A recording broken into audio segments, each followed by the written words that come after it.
The Galactic Council chambers hummed with the low vibration of 1,000 different species breathing, clicking, and communicating in their native tongues.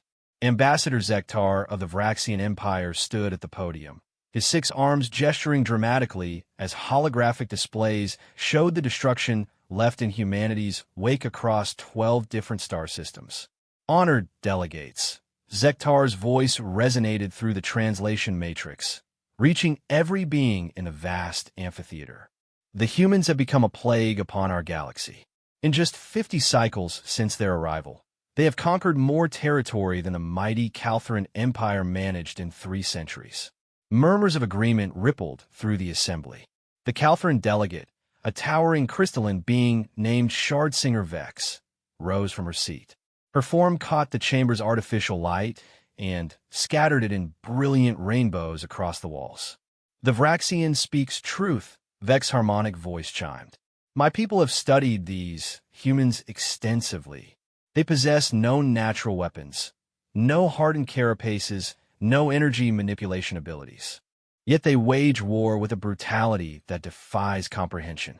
In the observation gallery high above the main floor, Captain Sarah Chun of the Terran Defense Force watched the proceedings through a one-way viewport. Her weathered face remained impassive as species after species stood to condemn humanity's military expansion. She had seen this coming for months. "They call us brutal," she murmured to her aide, Lieutenant Commander Marcus Webb. "Yet they conveniently forget who started this war."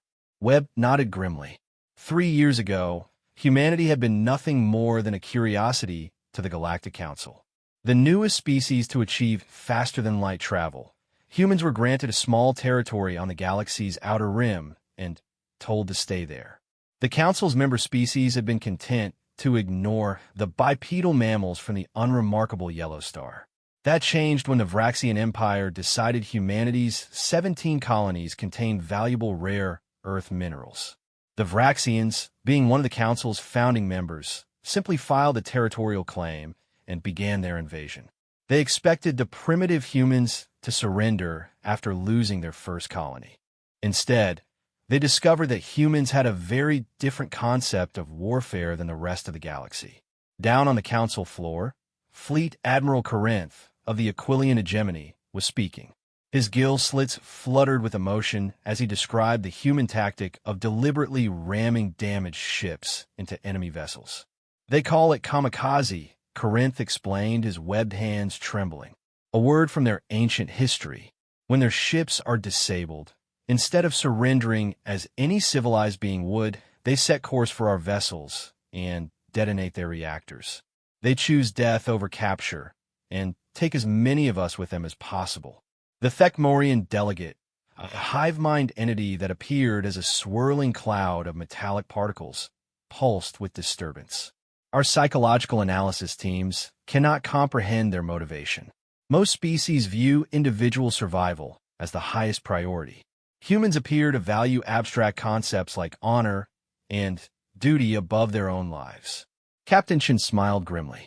These aliens had spent decades studying human history, but they fundamentally misunderstood what they were seeing. They analyzed human warfare through the lens of their own experiences, looking for rational cost-benefit calculations and territorial objectives. They missed the point entirely. "Captain," Webb whispered, touching his earpiece, "we're receiving a priority transmission from Fleet Command." Shin activated her own comm unit. Admiral Harrison's voice crackled through the encrypted channel. "Sarah, the Council vote is scheduled for tomorrow. Intelligence suggests it's going to be unanimous. They're planning a coordinated strike against all human territories." "Copy that, Admiral. What's our response?" "Project Prometheus is authorized." "You know what that means." Chin's blood ran cold. She had hoped it wouldn't come to this. "Sir, are we certain there's no diplomatic solution?" "Sarah, they're planning to exterminate our entire species. Every human colony, every ship, every person. The Vraxians convinced them we're too dangerous to be allowed to exist." Harrison paused. "The President has given the order. Prometheus launches in 72 hours. As the transmission ended, Chen looked down at the aliens debating humanity's fate. They thought they understood human warfare. They had studied the great conflicts of Earth's history, analyzed the tactics and strategies, cataloged the weapons and technologies. But they had made one critical error. They assumed that what they had seen so far was the full extent of human military capability. The irony wasn't lost on her. For 3 years, the Terran Defense Force had been fighting with one hand tied behind their back. Earth's government had strictly forbidden the use of humanity's most advanced weapons and elite military units, hoping to avoid escalating the conflict into a galaxy-wide war. But if the Council was planning total genocide, those restrictions were about to be lifted. Down in the chamber, the debate was reaching its climax. Species after species had spoken, each adding their voice to the growing chorus demanding humanity's destruction. The Zephyrian Confederacy spoke of human berserker rage in battle. The Molech territories described human soldiers who continued fighting even after sustaining wounds that would incapacitate any other known species. They modify their own bodies, gasped Administrator Quilek of the Hegemony Medical Corps, her tentacles writhing in disgust. We have documented cases of human soldiers replacing damaged limbs with mechanical prosthetics specifically designed for warfare. They voluntarily surrender their organic forms to become more efficient killers. The final speaker was Chancellor Mordex of the Eternal Empire, the most ancient and powerful civilization in the galaxy. His species had evolved beyond physical form millions of years ago, existing now as pure energy contained within crystalline matrices. When Mordex spoke, the entire chamber fell silent. Esteemed colleagues, his voice resonated directly in the minds of every being present. The Empire has observed the rise and fall of 1 million species across the eons. We have seen warlike races, aggressive species, and violent civilizations. But never have we encountered a species quite like humanity. The energy being paused, and Chun could feel the weight of his ancient consciousness pressing against the chamber's psychic shields. Most species develop warfare as a tool for resource acquisition or territorial expansion. Combat, for them, is a means to an end.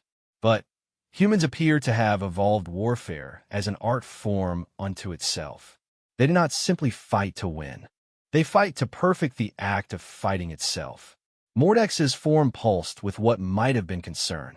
Our xenoarchaeological teams have studied their homeworld extensively.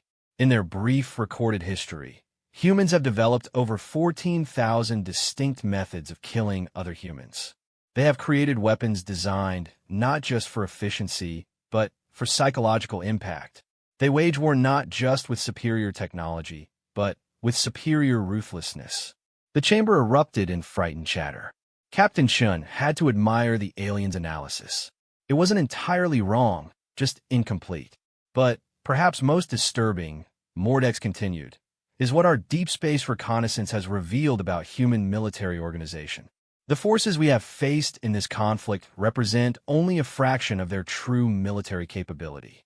Our intelligence suggests they maintain specialized military units that have never been deployed against us. Chin's blood ran cold. Even the Eternal Empire's ancient sensors had detected traces of humanity's black projects. These elite forces remain a mystery, Mordex admitted. But if the humans we have already faced are merely their standard military personnel, then we must ask ourselves, what capabilities do their elite units possess? The question hung in the air like a death sentence. Around the chamber, delegates shifted nervously. The idea that humanity might have been holding back was clearly a terrifying prospect for species that had already suffered devastating losses to regular human forces. Chancellor Mordex raised his crystalline matrix higher, commanding absolute attention. Therefore, the Eternal Empire formally moves that the Galactic Council authorize the immediate and complete extermination of the human species. We cannot allow them to develop further. We cannot risk discovering what their true military potential might be. The vote was scheduled for the following morning. Captain Chin knew it would be unanimous. As the session adjourned and delegates began filing out of the chamber, Chin activated her secure comm unit one final time. This is Captain Chun to all Prometheus cells. Authorization code Ragnarok 7-7 Alpha. Initiate Phase 1 immediately. Across human space, sleeper agents who had been positioned for exactly this scenario began activating protocols that had been in development since humanity first ventured into space. The Terran Defense Force had always known this day might come. The galaxy was about to learn why Earth's government had been so careful to keep humanity's true military capabilities hidden. They were about to discover what happened when a species that had spent its entire evolution perfecting the art of warfare finally decided to stop holding back. Chen looked down at the alien delegates one final time as they filed out of the chamber, chattering excitedly about the coming vote. Tomorrow, they would authorize what they believed would be humanity's extinction. Instead, they would be signing their own death warrants. The galaxy had seen human soldiers. Tomorrow, they would meet humanity's monsters. The first sign that something had changed came 18 hours after the Council's unanimous vote to exterminate humanity. Admiral Corinth was reviewing fleet dispositions aboard his flagship, the Leviathan's Pride, when his sensors officer began making distressed clicking sounds. "Admiral," the young Aquilian gasped, his gill slits fluttering rapidly. "I'm detecting massive energy signatures throughout the Terran defense perimeter." Sources unknown. Corinth glided to the sensor station, his webbed hands dancing over the controls. The readings made no sense. Enormous power sources were appearing throughout human space, but they weren't matching any known ship configurations in the galactic database.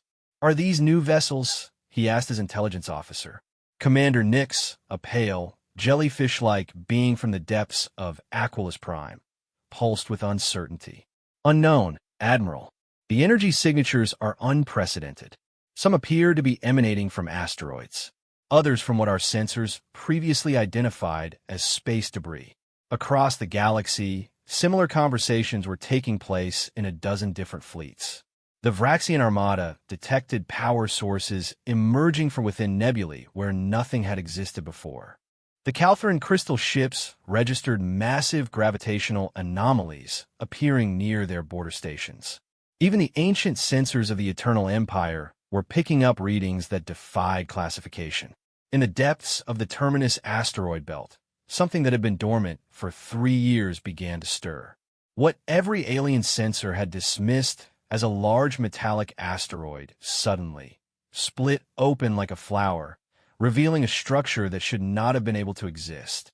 The Ragnarok station emerged from its camouflage for the first time since its secret construction. 3 kilometers long and bristling with weapons that existed nowhere in the Galactic Council's database. It represented everything the galaxy feared about human military innovation. Captain Alexandra Reaper Vasquez stood in the station's command center, watching as her tactical displays came alive with incoming data. Around her, technicians who hadn't seen natural sunlight in 3 years worked with quiet efficiency to bring humanity's most classified weapon systems online. "Status report," she ordered. Major Chun Kawasaki, no relation to the captain currently monitoring the council, looked up from his station. "All Prometheus facilities are coming online according to schedule. The Mjolnir platforms report full operational capacity. Project Fenrir teams are in position throughout enemy space." Vasquez nodded grimly. The Terran Defense Force had spent years preparing for this moment, hoping it would never come. While the Council debated humanity's fate, Earth's best military minds had been developing weapon systems that pushed the boundaries of physics itself. "What's our timeline for Phase 2? 6 hours, Captain. The enemy fleets are still positioning for their coordinated strike. They have no idea what's about to hit them." Meanwhile, aboard the Vraxian flagship Crimson Dominion, Fleet Commander Zektar was receiving increasingly disturbing reports from his advanced scouts. The humans, rather than retreating to their core worlds as expected, appear to be reinforcing their forward positions. "This makes no sense," Zektar muttered, his 6 arms working furiously over tactical displays. "Our intelligence suggests they should be evacuating civilian populations and falling back to Terra." His intelligence chief, a scarred veteran named Vox, brought up intercepted human communications. "Sir, we're detecting massive data bursts between human installations. Whatever they're planning, It's coordinated across their entire territory. Data bursts about what? Unknown, sir. The encryption is unlike anything we've encountered. Our best codebreakers estimate it would take centuries to decrypt even a single transmission. Zektar's mandibles clicked with frustration. 3 years of warfare had taught him to respect human cunning, but this level of coordination suggested planning far beyond what their previous engagements had indicated. What's the status of our allies? All fleets report ready for the final assault, sir. The Aquilian hegemony has positioned their forces along the human trade routes. The Calthran Empire is moving to cut off their supply lines. Even the Eternal Empire has committed their ancient war vessels to the operation. The plan was simple and overwhelming. 7 major galactic powers would strike simultaneously at all 17 human colonies, destroying them completely before converging on Earth itself. With coordination across multiple fleets and species, the assault would be impossible to counter. At least, that's what Zektar had thought. The first indication that something had gone catastrophically wrong came from the hegemony's advanced fleet. Admiral Corinth's ships had been approaching the human colony of New Geneva when space itself seemed to tear open around them. "Impossible energy readings!" screamed the sensor operator aboard Leviathan's Pride. "Admiral, something massive is emerging from subspace directly in front of the fleet." What emerged defied every known law of physics. The humans had somehow constructed a weapons platform inside a pocket dimension, keeping it completely hidden until the moment of activation. The Mjolnir station materialized like a nightmare made real, its hull gleaming with materials that shouldn't exist. All ships evasive maneuvers. Corinth ordered, but it was already too late. The Mjolnir station's primary weapon system activated for the first time in galactic history. The gravitational pulse cannon drew power from a contained black hole, channeling gravitational forces as weapons. The beam that emerged from its main battery didn't simply destroy the lead Aquilian vessels. It compressed them into singularities, creating a chain reaction that devastated the entire advanced formation. In 30 seconds, Admiral Corinth watched half his fleet simply cease to exist. "Ow!" he gasped, staring at sensor readings that his mind refused to accept. How did they build something like this without our knowledge? The answer was both simple and terrifying. While the galaxy had been studying human warfare, humanity had been studying galactic science. Every diplomatic mission, every trade negotiation, every cultural exchange had been an intelligence-gathering operation. Human scientists had been learning from species that had developed technology across millions of years of evolution. Then, they had improved upon it. Aboard Ragnarok Station, Captain Vasquez watched the tactical displays with professional satisfaction. Mjolnir reports successful engagement of Hegemony, Fleet Alpha. Enemy casualties at 67% and rising. Fenrir teams report infiltration complete, Major Kawasaki added. They're in position throughout enemy space. The Fenrir project represented perhaps the most terrifying aspect of human military planning.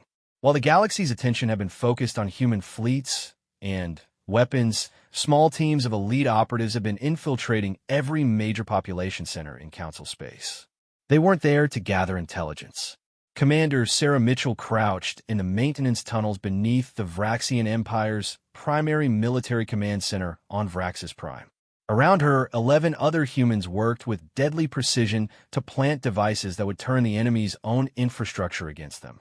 "Package 1 is in position," she whispered into her comm unit. Initiating Phase 2. The device she activated was barely larger than a coin, but it contained technology that represented humanity's darkest innovation. The nanoplague began spreading through the command center's computer networks immediately, rewriting system protocols and turning automated defenses against their operators. Similar scenarios were playing out simultaneously across dozens of worlds. Human infiltration teams emerged from hiding places they had maintained for months, activating weapons that turned the galaxy's own technology into instruments of destruction. On Kalthora Prime, The Crystal Being's primary data network began experiencing cascading failures as human cyber warfare specialists unleashed viruses designed specifically to exploit quantum crystalline processors. On Aquilus Prime, the ocean cities found their life support systems turning against them as hidden human programs took control of atmosphere processors. But perhaps the most devastating revelation came when the galaxy's sensors detected what appeared to be human battle fleets in positions that should have been impossible to reach. Fleet Commander Zektar stared at his tactical display in growing horror as new contacts appeared throughout Vraxian space. Not just ships, but entire fleets that had somehow bypassed every sensor grid and defensive perimeter. "How many vessels are we detecting?" he demanded. "Unknown, sir. The signatures are strange. Some appear to be cloaked using technology we've never encountered. Others seem to be phasing in and out of normal space." The truth was even worse than Zektar could imagine. The humans hadn't just been building hidden weapons platforms. They had been developing faster-than-light travel systems that operated on completely different principles than galactic standard technology. While Council species used subspace tunneling for FTL travel, human scientists had developed quantum phase shifting based on research stolen from the Eternal Empire's ancient archives. Their ships could literally exist in multiple dimensions simultaneously, making them effectively invisible to conventional sensors. The phase-shifted fleets had been positioned throughout galactic space for months, waiting for activation orders that had finally come. Captain Marcus Ghost Rodriguez materialized his stealth destroyer, the Banshee, directly inside the Vraxian Empire's primary shipyard. Around him, dozens of similar vessels appeared like phantoms, their phase shift drives allowing them to bypass every defense. "All Ghost Squadron vessels, weapons free," he transmitted. "Remember, no survivors." The stealth destroyers opened fire with weapons that existed nowhere in galactic databases. Plasma lances that burned at temperatures approaching those found in stellar cores. Quantum torpedoes that phased through shields before detonating inside enemy hulls. Gravity bombs that created localized event horizons, tearing ships apart at the molecular level. The Vraxian shipyards, which had been preparing to launch the largest fleet in galactic history, became an inferno in minutes. Back on Ragnarok Station, Captain Vasquez received status reports from operations across the galaxy. Every major military installation in Council space was under attack. Every defensive fleet was being systematically destroyed. Every command center was experiencing catastrophic system failures. "Phase 2 is complete," she announced to her command staff. "All objectives achieved ahead of schedule. Initiate Phase 3. Major Kawasaki looked up from his tactical display, his expression grim. "Ma'am, are you certain about Phase 3? Once we deploy the doomsday weapons." The Council voted for genocide, Major. They wanted to see humanity's true military potential. Vasquez's voice was cold as vacuum. "They're going to get exactly what they asked for. Across human space, weapons that had existed only in theoretical studies began powering up for deployment. The galaxy had made a fundamental error in its assessment of human capabilities. They had assumed that the brutal, efficient warriors they had faced represented the peak of human military evolution. They were about to learn that those soldiers had been fighting with training wheels on. The real war was just beginning. The emergency session of the Galactic Council convened in chaos. Representatives from 7 major powers materialized via emergency hologram as their homeworlds burned around them. The Grand Chamber that had confidently voted for humanity's extinction just days before now echoed with panic and disbelief. Chancellor Mordex of the Eternal Empire appeared first, his crystalline form flickering with unstable energy patterns. For a being that had witnessed the rise and fall of civilizations across millions of years, his distress was particularly unnerving. "Honored delegates," his voice trembled through the translation matrix, "the Empire's ancient archives are under assault. Weapons platforms that should not exist are systematically destroying installations that have stood for eons. Our most sacred crystal libraries, repositories of knowledge older than most species, are being reduced to atomic particles. Fleet Admiral Corintha's hologram materialized next, water still dripping from his gills as emergency klaxons wailed in the background. The hegemony's losses are catastrophic. In 6 hours of engagement, we have lost more vessels than in the previous century of conflicts combined. These human weapons operate on principles our science cannot explain. Ambassador Zektar's projection was the most disturbing. The Vraxian appeared to be transmitting from a damaged command bunker, his 6 arms moving frantically over controls as explosions illuminated his form. "The humans have done something impossible," he gasped. "They have infiltrated installations that are located hundreds of light years behind our front lines. Our most secure facilities, our civilian populations, our infrastructure networks. Everything is under simultaneous attack." High above the main chamber, Captain Sarah Chun watched the proceedings with grim satisfaction. The observation gallery had been abandoned when the first reports began arriving, leaving her alone with her thoughts and her secure communication link to Terran Command. "Admiral Harrison," she spoke quietly into her comm unit. "You're monitoring this?" "Every word, Sarah. How are they taking the revelation that we've been holding back?" Chun looked down at the holographic forms of beings who had confidently planned humanity's extermination. "About as well as you'd expect. They're starting to realize they may have made an error in judgment." Down in the chamber, the Thekmorian hive mind was attempting to provide a tactical analysis. The swirling cloud of metallic particles pulsed with distress patterns as it spoke. "Our collective consciousness has processed the available data. The humans have deployed weapons systems that exceed our theoretical projections by several orders of magnitude. Their technological advancement appears to have accelerated exponentially during the current conflict." What the hive mind couldn't understand was that humanity's technological leap wasn't recent.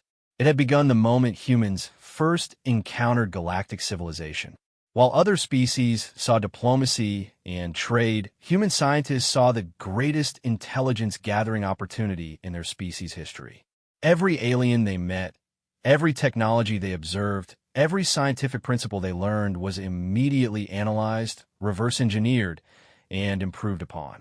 The galaxy's mistake had been treating humans as primitive newcomers rather than the adaptive predators they truly were. On the ice moon of Calthora 9, the Eternal Empire's most sacred archive facility was experiencing something unprecedented in its million-year history. Automated defense systems that had never failed were turning against the crystalline beings they were designed to protect. Sentinel Prime Vexcaler watched in horror as maintenance drones began systematically destroying crystal storage matrices.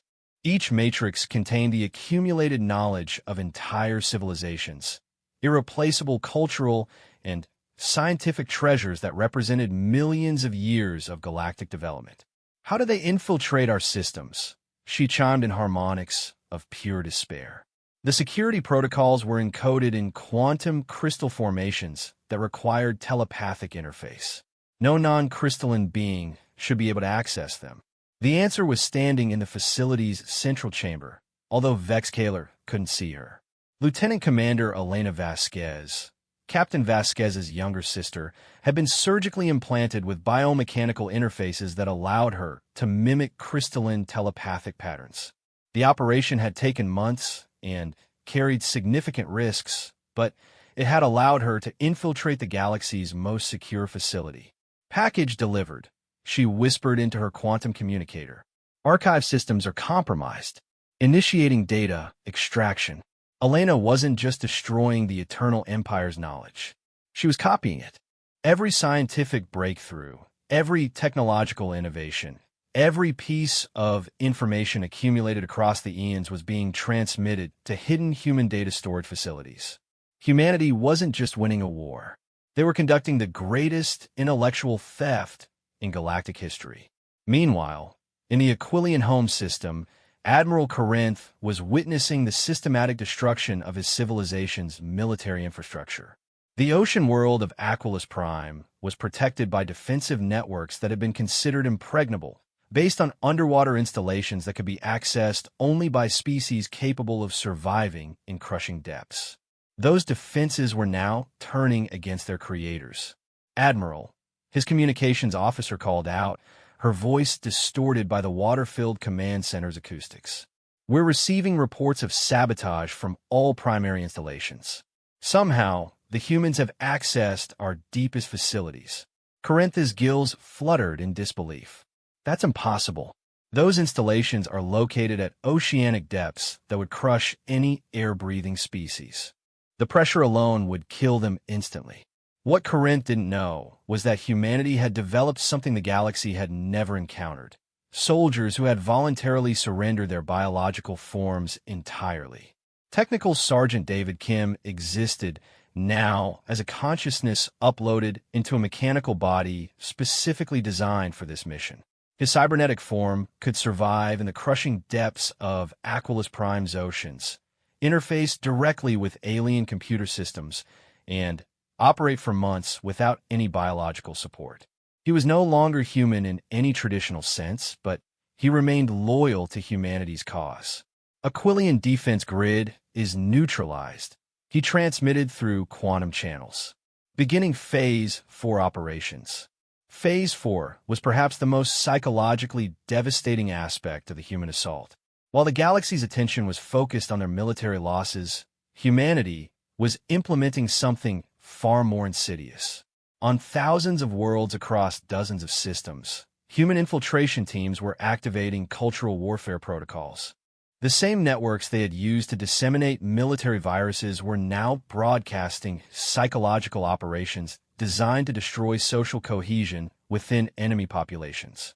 The Vraxian Empire's communication networks suddenly began displaying propaganda that highlighted the social inequalities their society had spent centuries trying to suppress.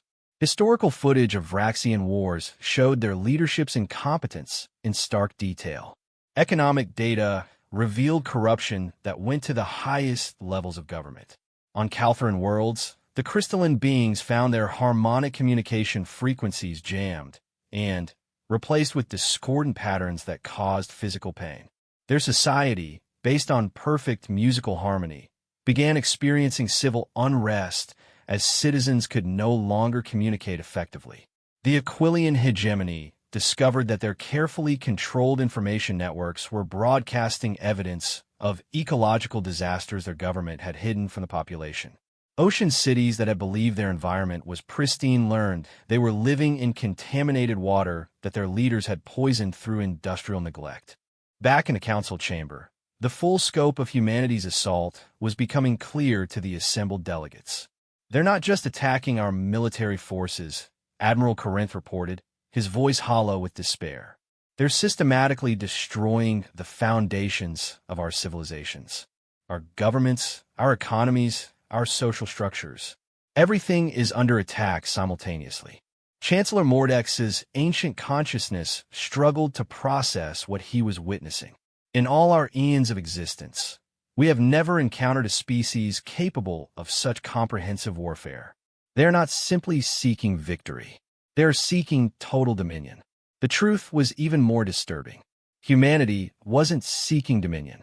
They were implementing a strategy they called mutually assured destruction on a galactic scale. If the Council was determined to exterminate humanity, then humanity would ensure that galactic civilization itself ceased to exist. High above the chamber, Captain Shun received a priority transmission from Earth. Sarah, this is Admiral Harrison. The President wants to know if we should proceed to Phase 5. Chun looked down at the panicking alien delegates.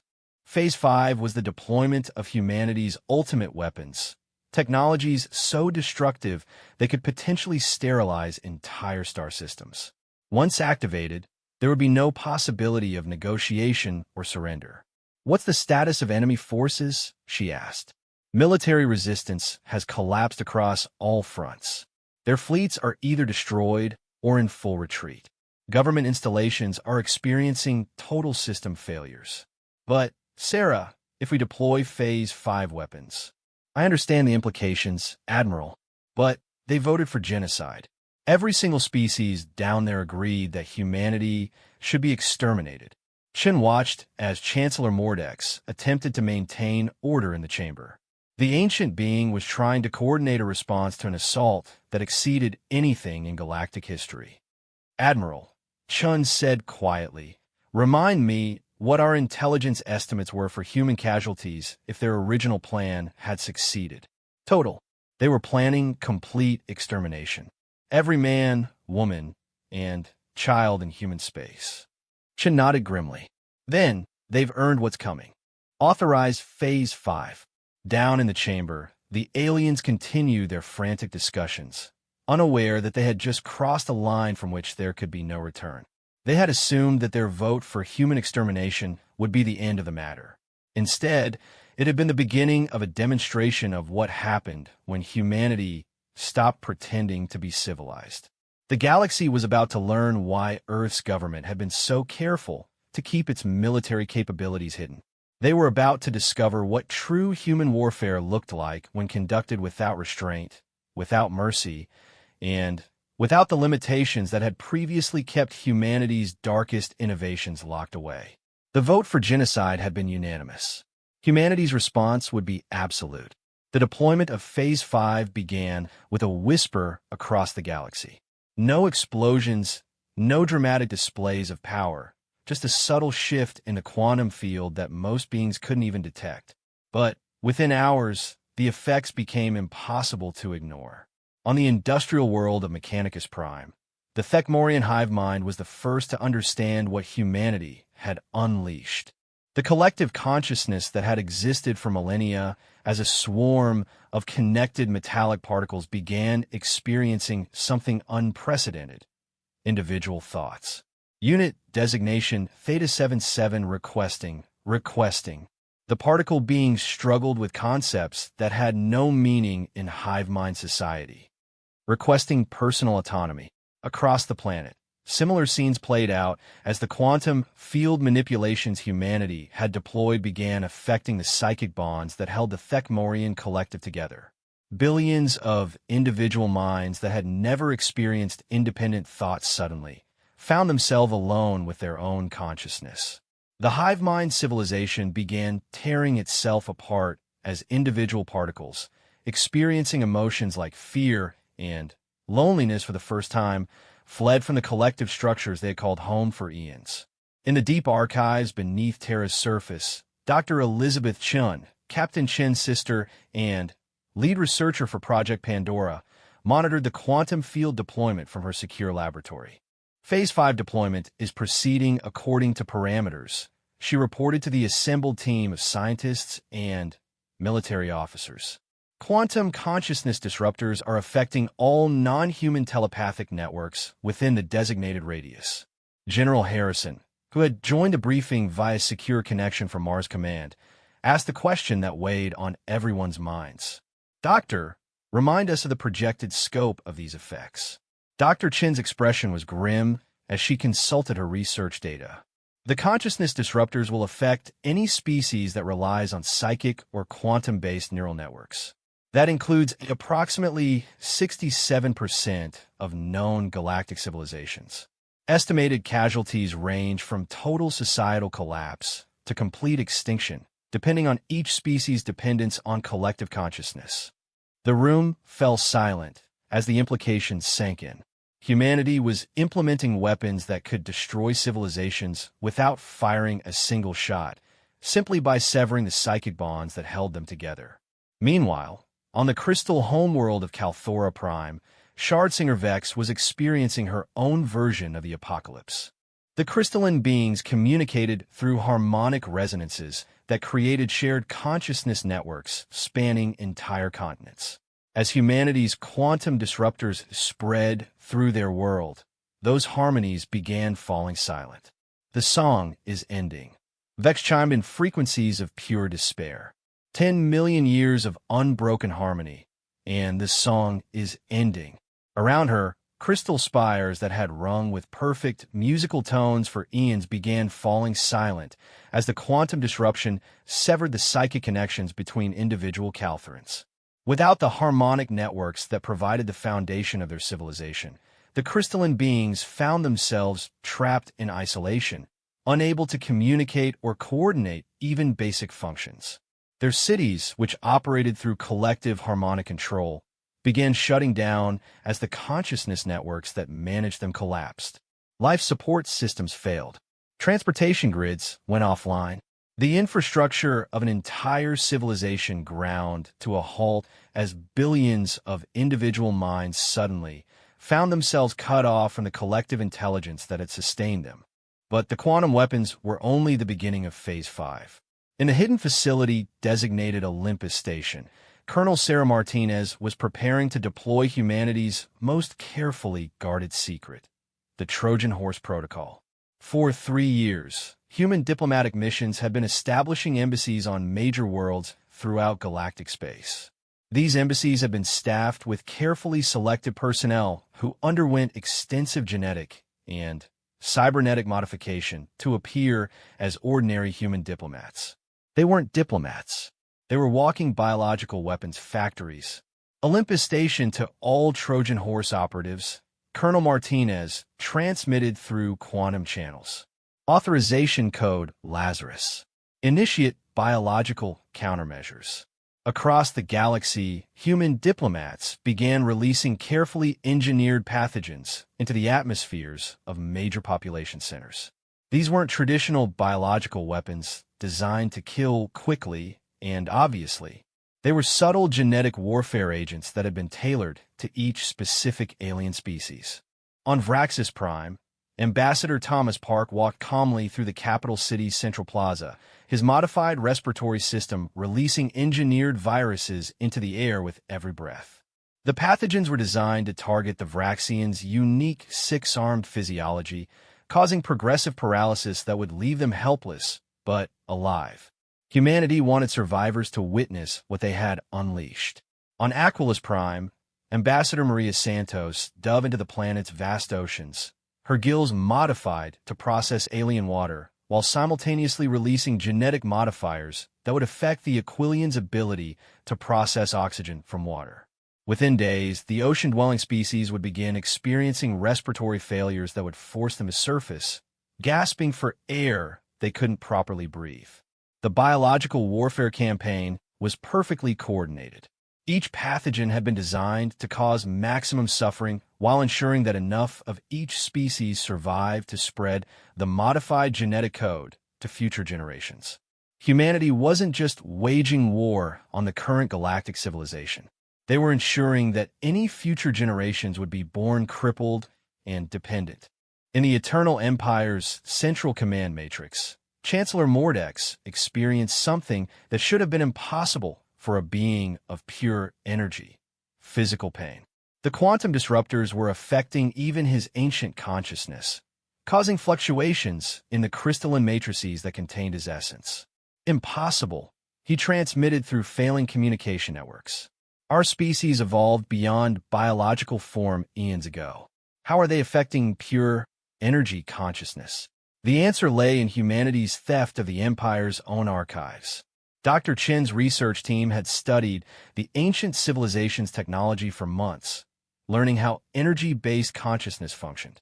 The quantum disruptors weren't just affecting biological neural networks. They were targeting the fundamental quantum frequencies that allowed energy beings to maintain coherent thought. For the first time in millions of years, the Eternal Empire was facing the possibility of actual death. But perhaps the most psychologically devastating aspect of Phase 5 was what humanity called the Mirror Protocol. Using the communication networks they had infiltrated, human psychological warfare specialists began broadcasting the true history of galactic civilization to every population center. Species that had believed themselves to be the righteous defenders of galactic order discovered they were the descendants of genocidal conquerors. Civilizations that prided themselves on peaceful coexistence learned they had systematically enslaved dozens of primitive species. The moral foundations that held galactic society together began crumbling as every species was forced to confront the darkest aspects of their own history. The Vraxian Empire learned that their peaceful expansion had actually involved the extermination of 17 intelligent species whose homeworlds they now occupied. The Aquilian hegemony discovered that their ocean worlds were maintained through the exploitation of countless aquatic civilizations that had been reduced to slavery. The Calthran Empire found that their beautiful crystal cities were built on foundations constructed from the bones of conquered species. Every species that had voted for humanity's extermination was confronted with evidence of their own past atrocities, broadcast in perfect detail through networks they could no longer control. Back on Earth, President Angela Chun, sister to both Captain Chun and Dr. Chun, addressed the Terran Defense Council in an emergency session. The Phase 5 deployment is proceeding according to projections, she reported to the assembled military and civilian leadership. Enemy resistance has collapsed across all fronts. However, we need to address the long-term implications of our actions. Admiral Harrison, participating via hologram from Mars Command, raised the concerns that everyone was thinking, but few wanted a voice. Madam President, the weapons we've deployed will have effects lasting generations. Are we prepared for the galaxy-wide genetic and consciousness modifications we've initiated? President Chin's expression was as cold as vacuum. Admiral, they voted to exterminate our entire species. Every man, woman, and child in human space was marked for death. The question isn't whether our response is proportional. The question is whether it's sufficient. Dr. Chun provided the technical assessment. Current projections suggest that galactic civilization, as we know it, will cease to exist within 6 months. The consciousness disruptors have effectively ended several species' ability to maintain complex societies. The biological weapons will ensure that surviving populations remain genetically compromised for centuries. The infrastructure damage from our cyber warfare operations will take decades to repair, assuming anyone survives with the technical knowledge to attempt repairs. The president nodded grimly. And the mirror protocol effects? Social cohesion has collapsed across all major civilizations. Civil wars have broken out on 17 worlds as populations turn against their governments. The psychological trauma from learning their true history has destabilized societies that took millions of years to develop. In the Galactic Council chambers, the few remaining delegates struggled to comprehend the scope of the catastrophe that had befallen their civilizations. Chancellor Mordex, his form now flickering unstably as the quantum disruptors affected his energy matrix, attempted to maintain some semblance of governmental authority. We must attempt to negotiate with the humans, he transmitted through failing communication networks. Surely they will accept our surrender. But Fleet Admiral Corinth, speaking from a damaged command bunker as his homeworld burned around him, brought the devastating truth to light. Honored Chancellor, we have been monitoring human communications. They're not seeking surrender.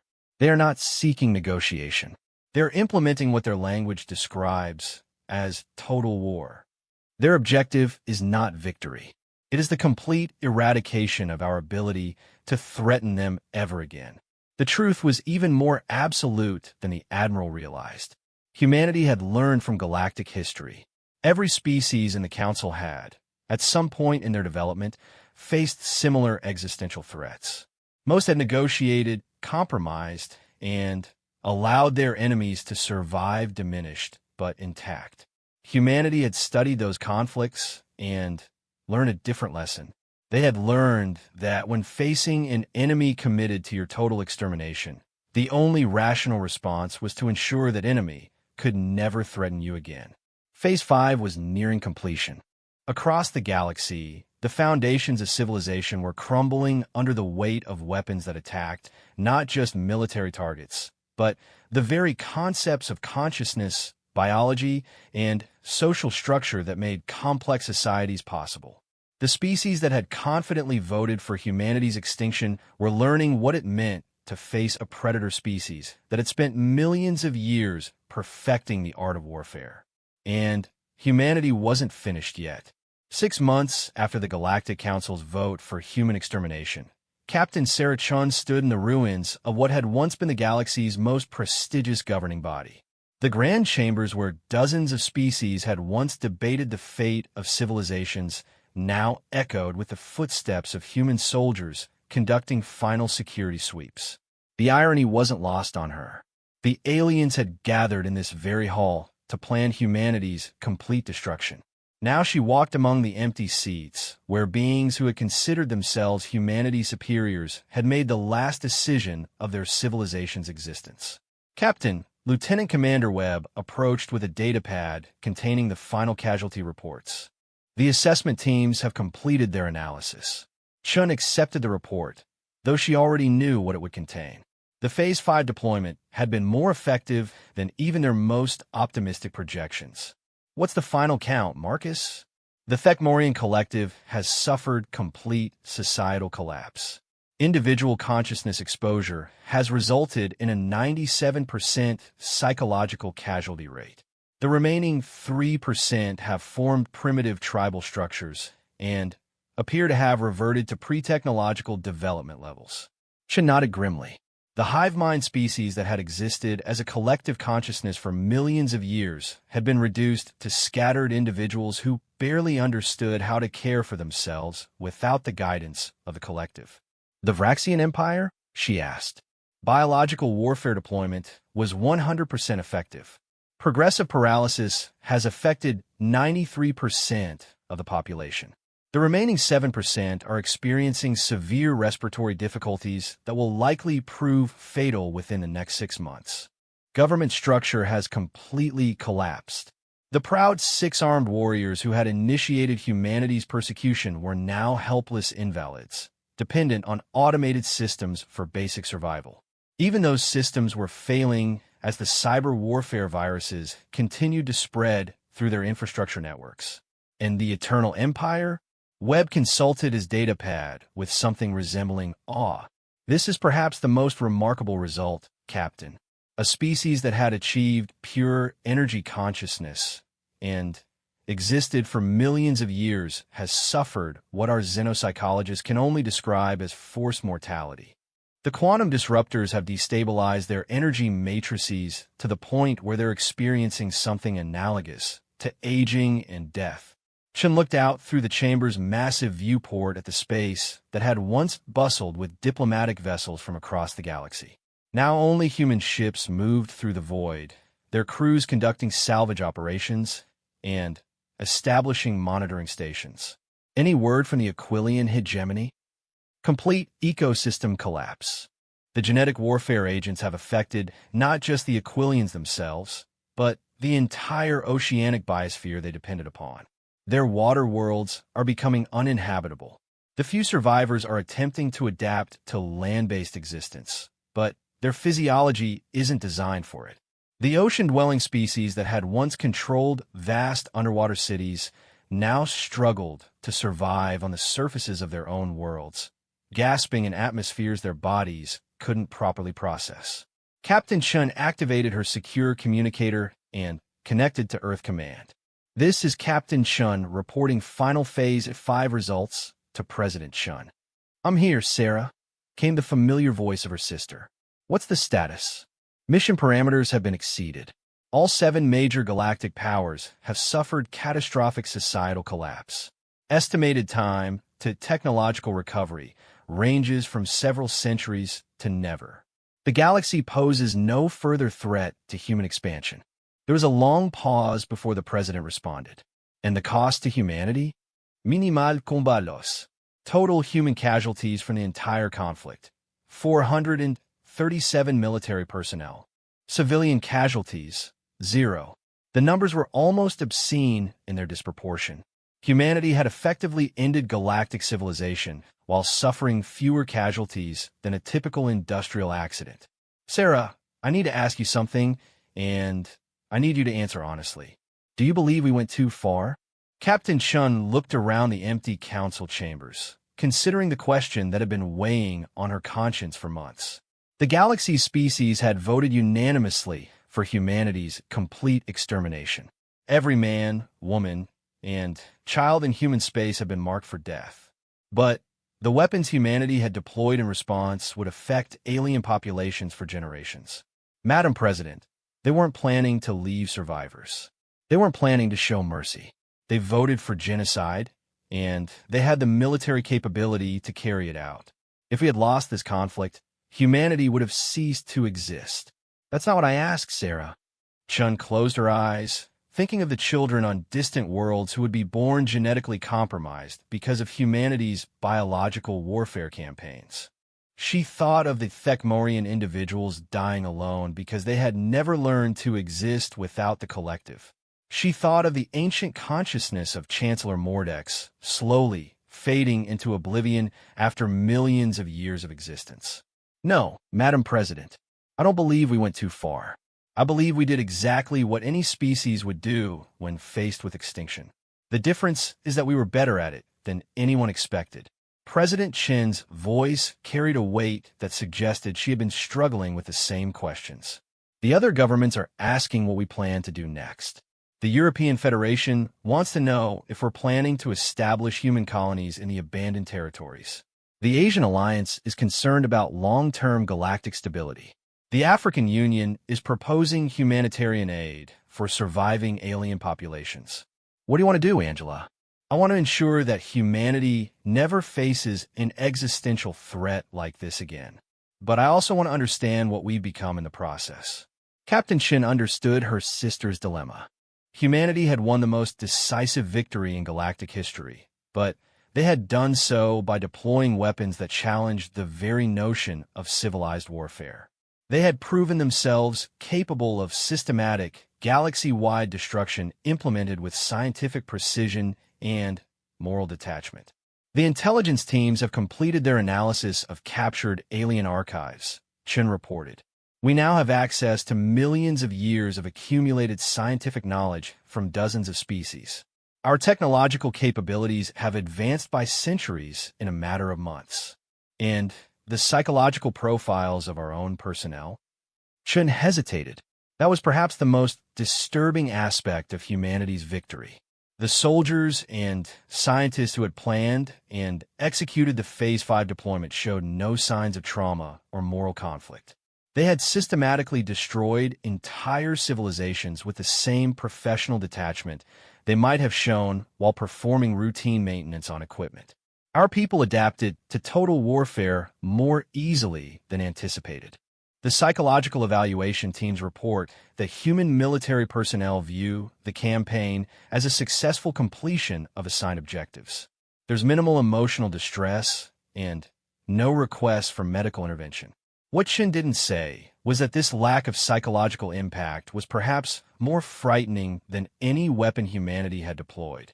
It suggested that humans were naturally suited for the kind of absolute warfare that other species found psychologically devastating. In the depths of space, the automated monitoring stations humanity had established throughout former galactic territories continued their silent vigil. These stations watched over worlds where once proud civilizations struggled to maintain the most basic functions of society. They transmitted data about genetic warfare progression, consciousness disruptor effects, and infrastructure collapse back to human analysts who studied the information with scientific interest. The monitors also serve another purpose. They ensured that if any alien species began to recover their technological capabilities, humanity would know immediately. What about the long-term implications? President Chen asked. Our scientists estimate that it will take centuries for any of the affected species to recover their previous technological levels. Some may never recover. Are we prepared to maintain monitoring and suppression operations for that long? Captain Chen looked at her tactical displays, which now showed human outposts throughout what had once been galactic civilization's core territories. The infrastructure is already in place. The automated systems can maintain surveillance indefinitely.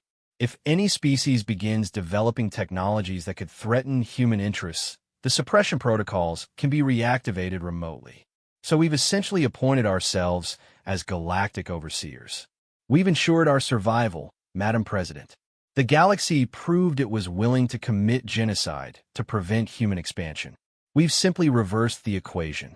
President Shun was quiet for a long moment before responding. Sarah, I want you to understand something. What we've done here will define humanity's place in the galaxy for generations. We've proven that we can destroy any threat, but we've also isolated ourselves from any possibility of genuine galactic cooperation. With respect, Madam President, the opportunity for genuine cooperation ended when they voted for our extermination. They made it clear that the galaxy wasn't big enough for both human civilization and galactic civilization. We simply ensured that humanity would be the survivor. The truth was that humanity had fundamentally altered the nature of galactic civilization.